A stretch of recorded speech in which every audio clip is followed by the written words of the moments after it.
आज भोलि केदारनाथ र बद्रीनाथ चारधाम जाने भक्तालुहरूको भिडभाड निकै नै देखिरहनु भएको छ सामाजिक सञ्जालहरूमा। हजुर, कति धेरैजना हुनुहुन्छ जो इन्डियासम्म नपुग्ने र नेपालमै पनि कहीँ कतै भइदिए भने हुन्थ्यो जस्तो लागेको छ भने हजुर हामी सबैको लागि खुसीको खबर। हुनलाई त यो मन्दिर नयाँ भनेर त म भन्दिनँ। हजुर हामी सबैको प्रमुख गन्तव्य चारधाम मन्दिर नेपालमै बनेको छ।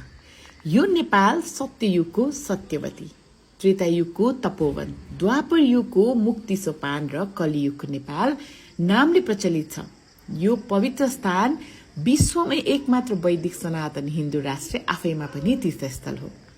अझै यस भूमिमा चारधाम मन्दिर बद्रीनारायण भगवानको मन्दिर पनि सम्पन्न भइसकेको छ। अहिले भिडियोमा देखिरहनु भएको यो मन्दिर श्री बद्रीनारायणको मन्दिर हो। हेर्दा तुरुस्तै भारतको जस्तो देखिने यो मन्दिर नेपालमा अवस्थित बद्रीनारायणको मन्दिर हो। बृहत शान्तिधाम नेपालमा 2068 सालमा दर्ता भई 2073 साल निर्जला एकादशीको दिन शिलान्यास भई 2075 साल रामनवमीमा निर्माण कार्य सम्पन्न भएको हो। 2075 साल वैशाख 5 गते श्री बद्रीनारायण भगवानको प्राण प्रतिष्ठा एवं रथ यात्रा बुढा नीलकण्ठदेखि शान्तिधाम नेपालसम्म विशाल रथ यात्रा सम्पन्न भएको थियो। यो मन्दिर कहाँबाट जाने जस्तो लागेको छ हजुरहरूलाई भन्नुहुन्छ भने बालाजु बाइपास चोकबाट नेपालटार, शेषमती, जरङखु, भेरीगोठ, काभ्रेस्थली हुँदै पुग्न सकिन्छ।